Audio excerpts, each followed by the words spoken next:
The legends of the Chinese wolfberry, or goji as it is called by natives, reach back over 5,000 years. The earliest Chinese medical texts extolled wolfberries for strengthening the eyes, liver, kidneys, bones, and muscles, as well as fortifying the qi, or life force. An early medical work, Shen Nung Ben Sao, noted wolfberry benefits ranging from replenishing vital essences to strengthening and restoring major organs. The amazing vitality of the elderly in the NingXia province has long been attributed to the wolfberry. It has been a national treasure in China for many centuries, but until recently, it was virtually unknown to Western civilization. In 1982, there was the beginning of desire on the part of China to develop international relationships, particularly in technology and products. China, that country is a long history country. Because of the history reason and their politics reason and the language reason, Western people not really know that because the door always closed. They sent a delegation from the Chinese Association for Science and Technology. The leader of that delegation was Professor Zhao. They started, we would say, cultural exchange, started there. So then they know each other, they are as friends. At the request of Dr. Chow and the Chinese Association for Science and Technology, a delegation of American scientists led by Dr. Mikel visited the province of NingXia. Over the next 10 years, this cultural and scientific exchange continued to develop. And in 1994, the United Nations Environmental Program sponsored a historic international meeting in Beijing to share ideas on the rational use of natural resources. I could see they really were interested in going someplace with their products, but particularly as they highlighted the growth of the wolfberry.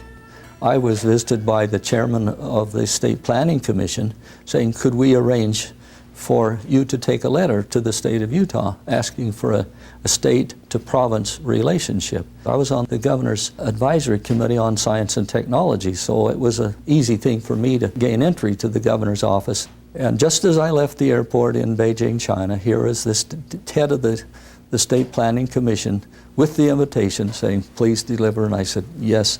And then I told him in Chinese, "Xie xie," thank you. In coordinating the visits of the scientists from the NingXia province, Dr. Mikel arranged a meeting with one of Utah's prominent leaders in the wellness industry, Gary Young. Gary's company, Young Living Essential Oils, had already demonstrated its deep interest in unique natural health products with its pioneering role in the world of aromatherapy. Gary is very interested.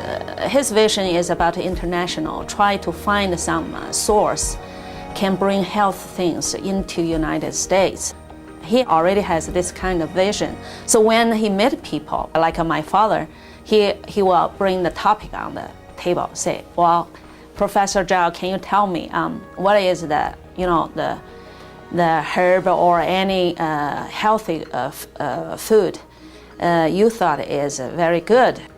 So my father immediately say Wolfberry. He was just a very gentle, very personable person, and yet you could see the deep wisdom, behind his eyes. He started to ask questions about the essential oils, and of course, I was equally excited to ask him questions about this strange wolfberry that Professor Mikel had shared with me a few months earlier. And as he shared the research and the history and the science behind the wolfberry, it was so phenomenal. We had the delegation from China for dinner at Gary's house. It was exciting to see people with vision talking and what could happen. People of NingXia wanting to do something for their country, and then Gary having the ideas of taking it someplace and drawing upon that great tradition. Gary's passion to understand the science and culture behind this ancient health treasure led him to China, where he could experience firsthand the Wolfberry plantations, processing facilities, as well as universities and medical centers involved in modern research.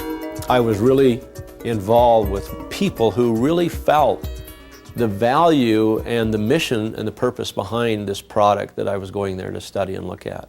We traveled to various different cities in the province of NingXia, visiting the old people.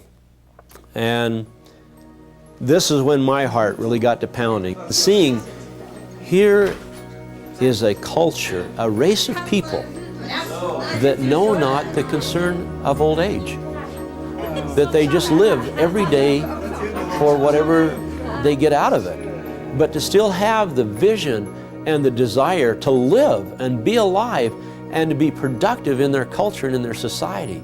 I had the opportunity to sit and have dinner with a little lady that's 121 years old, and she was working out in her garden.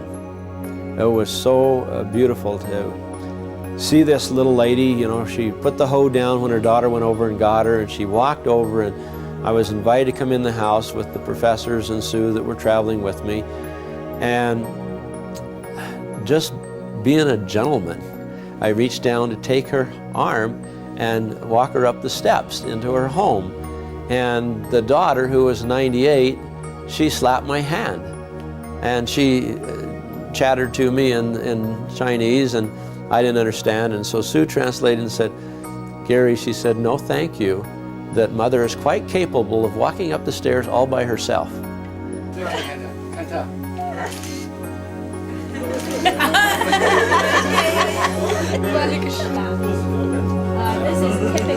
Oh yeah, and look at all the wolfberries. Sue and I were sitting in the back of the taxi, and the two professors, her father's students, were sitting in the front of the taxi. And as we were driving, Sue made a comment of how it was very interesting to her how we all came together. And she's sharing this with me, that I was the first person her father had given that research to outside of his very own colleagues at the university in Beijing. It was an interesting feeling, an emotion that came in all of us, because we could feel that there was a connection there. And Sue expressed, you know, she says, "I feel there's got to be a higher power that has orchestrated and brought all this together from two continents on opposite sides of the world." Sometimes something, you know, by philosophically, you cannot explain, but it's happened. The doorway to discovery of this ancient Chinese secret of health and longevity had been opened. Gary envisioned a wide variety of products using premium wolfberries. In 1996, Young Living became the first large-scale importer of the wolfberry into the United States.